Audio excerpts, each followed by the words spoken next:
Welcome to Whole and Healthy Cooking with Chef Val. And guess what I have for you today? Kohlrabi. Have you seen it? Have you eaten it before? What do you think of it? Well, it's one of the signature vegetables of springtime, and that's the season that we're in right now.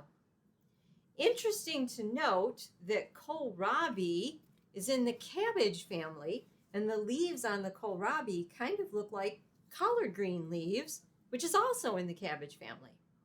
Now, when you go shopping for kohlrabi, if you're lucky enough, you'll be able to find it with the greens attached, right? Because that means it's still pretty fresh.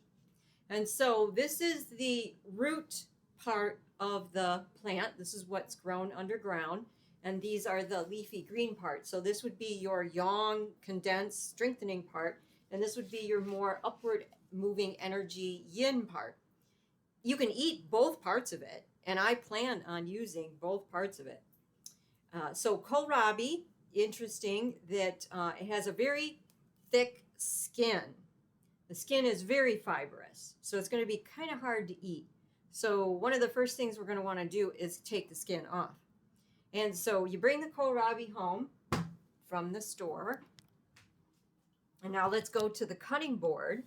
So the first thing I did was I actually cut the green part off of the kohlrabi, and I'm going to save that to be used for later, right?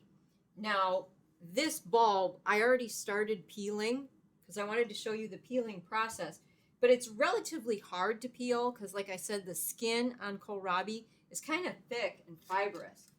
But so I just put it on the cutting board and just take your peeler and just peel it like so. Now the flavor of kohlrabi is interesting because it's in the cabbage family. So it will remind you of cabbage or a turnip, maybe a rutabaga, although I think rutabaga is sweeter. Rutabaga, one of my all-time favorite vegetables. I always go with rutabaga being a little more flavorful, a little more sweet, but they're all in the cabbage family, right? So you can see that it's kind of difficult getting the skin off of the kohlrabi. Like I said, the skin is kind of fibrous, but the rest of the vegetable is soft, so we don't have to worry about that. We get rid of the skin. We don't want that, right? All right, so this is what our kohlrabi looks like once it's peeled. All right, let's put a little water on the cutting board. Now I'm going to cut off the other end of the kohlrabi, the butt end, right? Because again, that's the fibrous skin part. There's a little bit of black in there. That's okay. We can just cut around that. All right, get this off. All right. We're going to cut it into little squares. Cut it in half, and then always put the flat side down. So you can see it's about like cutting a turnip. The skin is the hardest part. So once you get the skin off, it's not that hard to cut. And so I like serving the kohlrabi. I do boiled vegetables where I just take a pot of boiling water and I put the vegetable in there and just boil it until it becomes fork tender. Now it does take a little longer to pot boil the kohlrabi. Turnip, although it's in the same family, turnip will cook quicker than the kohlrabi, just so you know. You could also put the kohlrabi in soup. Tastes delicious in soup. You could do a vegetable like a stew. You could do kohlrabi and carrots because the beautiful sweetness of the carrot, that would be a good combination.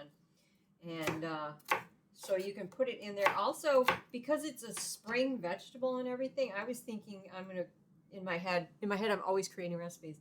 Kohlrabi and asparagus with some carrots. Maybe the asparagus kohlrabi carrot combination. I think that would be really good. I'm thinking about creating a recipe like that. But that's how we would chop the kohlrabi. And now the green part I'm going to wash the greens, and they're kind of like collard greens or cabbage that you could, put them in soup or a stir fry. I'm thinking that I'm going to try baking them like I do with my kale, and I make kale chips.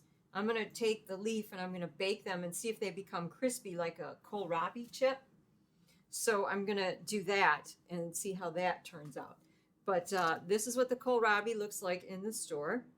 Now, medicinal wise, it's high in vitamin C, and it also helps to stabilize your blood. And so it's in the springtime, we work with a lot of foods because spring is associated with detoxification and purifying the blood. And so kohlrabi is one of those vegetables that will help stabilize your blood. It helps detoxify your blood. And so it's kind of like a beautiful food for your blood. And so the stabilizing of the blood can help people who suffer with blood sugar issues such as diabetes. It can help to balance out sugar spikes. Of course, that's, you'd have to stop eating refined processed food too, but kohlrabi could help.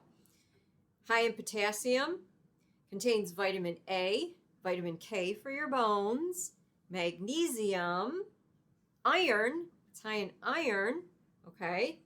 And so let's see what else. It's really good for your digestion. All of the vegetables in the cabbage family are good for your digestion, and also has anti-cancer properties. Now, they've studied the vegetables in the cabbage family quite extensively to show that they have anti-cancer properties, and kohlrabi is no different. And so let's see.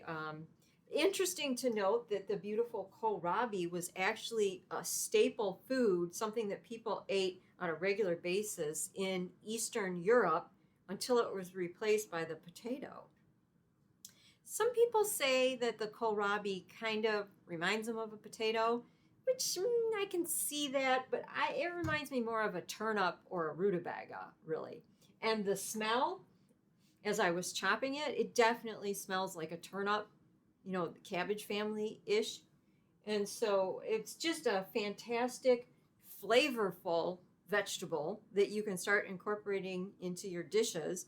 I just found it in the store, and it's springtime right now. I've been waiting for it to come in the store because it is a spring vegetable. And in the springtime, we feed and nurture our liver, our gallbladder, and our nervous system. So it's excellent for that also. So go to the store and see if you can find some of this kohlrabi. Yep, that's how you pronounce it, kohlrabi. And then you can start incorporating it in your soups, your vegetable dishes. I would pair it with asparagus. That's the next thing I'm going to try. And I think you should try it too. All right, thank you for watching the video. Thank you for hitting the like button. And if you haven't already, please hit the subscribe button and check out all I have to offer on my website, macroval.com. And for now, get in the kitchen and cook healthy.